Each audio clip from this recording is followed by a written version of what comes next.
ஆதுர என்னாச்சுமா? கார்த்தி அரெஸ்ட் பண்ணிட்டாங்க மாமா. சித்தி உங்ககிட்ட கொஞ்சம் பேசணும் வாங்க. உங்ககிட்ட கொஞ்சம் பேசணும்னு சொன்ன, வரீங்களா? எதுக்கு வரணும்? உன்கிட்ட பேசுறதுக்கு எனக்கு எதுவும் இல்ல. எனக்கு பேசியே ஆகணும், வாங்க. வர முடியாது. எதுக்கு இப்ப கத்துறீங்க? தனியா போய் பேசலாம் வாங்க. ஏய், நீ எதை பத்தி பேசுறதுக்காக கூப்பிடுறேன்னு எனக்கு தெரியாதுன்னு நினைச்சிட்டு இருக்கியா?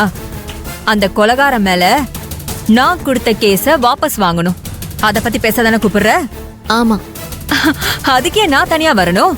நான் இங்க இப்பவே சொல்றேன், வாபஸ் வாங்க மாட்டேன். என்ன இங்கே நின்னுட்டு இருக்க? வா, கிளம்பிங்க இருந்து. பாப்பா சித்தி சொல்றத கேளுங்க. உங்களுக்கு என் மேல என்ன கோவம் இருந்தாலும் அதை ஏன் கிட்ட காட்டுங்க. நான் வாக்கப்பட்டு போன குடும்பத்துக்கிட்ட அதை காட்டாதீங்க. கொஞ்சமாவது நியாய தர்மத்தோட நடந்துக்கோங்களேன். இதோ பர்றா, இத நீயே உனக்கு சொல்லிக்க. உன் குழந்தை தப்பு பண்ணிருக்கான்னு தெரிஞ்சோ அவனை காப்பாத்துறதுக்கு அப்படி துடியா துடிச்சிட்டு இருக்கியே. கார்த்தி அப்பாவை பார்க்கவே இல்லையா? அவன் எந்த ஆக்சிடென்ட்டும் பண்ணலங்கறான். ஓ, அப்போ மயிலண்ண சொல்றது பொய்யா? டெய்லர் மாமாவும் பொய் சொல்லல, கார்த்தியும் பொய் சொல்லல. ரெண்டு பேரும் உண்மையதான் சொல்லிட்டு இருக்காங்க. அது எப்படி ஒரு விஷயத்துல ரெண்டு உண்மை இருக்கும்டி? அதுல ஒண்ணுதான் உண்மை, இன்னொன்னு சந்தர்ப்ப சூழ்நிலைய வச்சு நாமளே பண்ணிக்கிட்ட யூகம். டெய்லர் மாமா, நான் திரும்பவும் கேக்குறேன், கார்த்தி அப்பா மேல பைக் ஏத்துனதை நீங்க பாத்தீங்களா? பாக்கல ஆதுர. கேட்டீங்களா? ஐயோ போதண்டி ஆதுர, இத பத்தி நான் நிறைய யோசிச்சுட்டேன். இதுக்கு மேல நான் பேசுறதுக்கு தயாராவே இல்ல.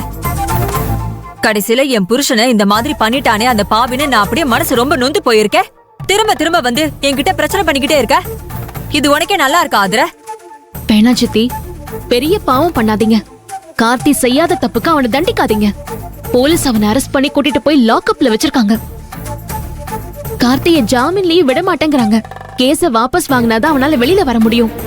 என் கூட இப்பவே வாங்கல, கேஸ வாபஸ் வாங்கிடுங்க. முடியாது. என் தாலிய பறிக்க நினைச்ச அவன் அந்த தெய்வமே சும்மா விட்டாலும் நான் சும்மா விட மாட்டேன். உன்னால முடிஞ்சத பாத்துக்க போடி. அக்கா, என்னாச்சுக்கா? உன் தங்கச்சி வந்துட்டால, என் குழந்தைனார போலீஸ் ஸ்டேஷன் லாக்அப்ல வச்சுட்டாங்க. அத பாத்து என் மனசெல்லாம் துடியா துடிக்குது. அவரை எப்படியாவது வெளியில கொண்டு வரணும்னு என் அம்மா கிட்ட கேட்டேன். அந்த கேஸ வாபஸ் வாங்குறதுக்கு ஒத்துக்கோங்கன்னு சொல்ற, ஆனா ஒத்துக்க மாட்டேங்கிறாங்கன்னு சொல்றாங்கன்னு அவகிட்ட சொல்லு. கேள்வி கேக்குறாள். வேண்டாம் சித்தி, உங்க பேச்செல்லாம் ஒரு மாதிரியா இருக்கு. என்ன கேவலப்படுத்துறதா நினைச்சுக்கிட்டு உங்களை நீங்களே கேவலப்படுத்திக்காதீங்க. கேஸ வாபஸ் வாங்கிடுங்க. ஏய், நான் தான் முடியாது முடியாதுன்னு சொல்லிக்கிட்டே இருக்கேன்ல. ஆமா, நான் உனக்கு வேற என்ன சொன்னா நீ இங்க இருந்து போவ, அத சொல்லு. ஐயோ, ஏன் இப்படி புடிவாதம் புடிச்சிட்டு இருக்கீங்க? உங்களுக்கு இப்ப என்னதான் வேணும்? நான் அழணுமா, கஷ்டப்படணுமா, உங்க காலை பிடிச்சு கதறணுமா? உங்க காலை பிடிச்சு கேக்குறேன் சித்தி. என்ன அழ வச்சு பாக்கணும்ங்கற வேலை பண்றேன். என் மொத்த குடும்பத்தையும் அழ வைக்காதீங்க ப்ளீஸ் மா. அக்கா ஏஞ்சிருக்கா மா, அந்த கம்ப்ளைன்ட் வாபஸ் தான் வாங்கமா. முடியாது. நான் இன்னும் என்ன பண்ணணும்? என்ன பண்ணா உங்க மனசு இறங்கும்? ஏண்டி, அந்த பையன் உன் அப்பாவையே கொல்ல பாத்திருக்கான். நியாயமா பார்த்தா இந்த விஷயத்துல நீ தான் முதல்ல அவன் மேல கம்ப்ளைண்டே கொடுத்திருக்கணும். ஆனா இந்த விஷயத்த மூடி மறைச்சிட்டு அவனை காப்பாத்தணும்னு நினைக்கிற. இப்ப அவனை வெளியில கொண்டு வரதுக்காக என்கிட்ட வந்து பிரச்சனை பண்ணிக்கிட்டே இருக்க. இதெல்லாம் உனக்கு கேவலமா இல்ல ஆதுர? உனக்கு உன் அப்பாவை விட உன் குழந்தை உனக்கு ரொம்ப முக்கியமா போயிட்டானா? ஓ, உன் குழந்தை உனக்கு ரொம்ப பிடிக்குமோ? சித்தி,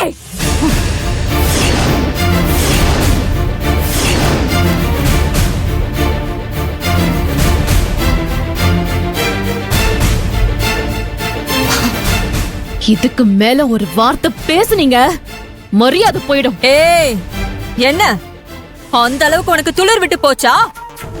என்னையே அடிக்கிறதுக்கு கைய ஓங்குற? அவ்வளவு துணிச்சல் உனக்கு எங்க இருந்தடி வந்தது? இப்ப நீங்க கேட்டத வேற யாராவது கேட்டிருந்தாங்கன்னா கை ஓங்குனதோட நின்னு இருக்காது. இந்நேரம் கன்னம் பழுத்து பல்லு 32 கீழே விழுந்திருக்கும். நீங்க தான் சித்தியா போயிட்டீங்களே, அதனாலதான் கைய ஓங்குனதோட நிறுத்திக்கிட்டேன். அப்படியா? சரிடி, நீ ஆச்சு நானாச்சு. நீ தலைகீழா நின்னாலும் நான் கொடுத்த கேஸ வாபஸ் வாங்க முடியாது. அந்த பையன் கார்த்தி ஜெயில இருந்தே சாப்பிட்டோம்.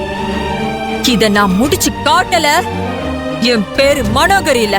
உன்னால என்ன பண்ண முடியுமோ பாத்துக்கொடி. போடி போ.